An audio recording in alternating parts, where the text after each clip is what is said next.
নমস্কার ফ্যামিলি, আমি সিন্টু। হাওড়া শহরের ছোট্ট একটা অ্যামাজনের স্টোরে ডেলিভারি করি।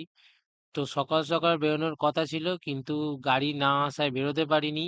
তো বেরোতে বেরোতে সেই 10:30 11:30 হয়ে গেল। তো এলাম, এই যে গাড়ি এসছে, এখন মোটামুটি 11:30 12টা বাজে। মালপত্র গোছানো হয়ে গেছে, বের করা হয়ে গেছে। এই যে এটা আমার প্যাকেজ, এইটা আমার ব্যাগ, এই সামনেরটা ব্যাগ ফ্যাগও গোছানো হয়ে গেল। এই যে বস্তা, দুটো বস্তাও আছে। আর সেম এই গাড়ির অবস্থা এইরকম অবস্থায় ছিল। নিয়ে সব শুধু নিয়ে পান্ডা পুডলি নিয়ে বেরিয়ে পড়লাম। আজকে অনেকটাই বেলা হয়ে গেছিল বেরোতে বেরোতে। এখন মোটামুটি ঘড়ির কাঁটায় 3টে বাজে। তো খেতে চলে যাচ্ছি বাড়িতে এখন। তো আবার 4টের মধ্যে আবার খেয়ে দিয়ে বেরিয়েও পড়েছিলাম।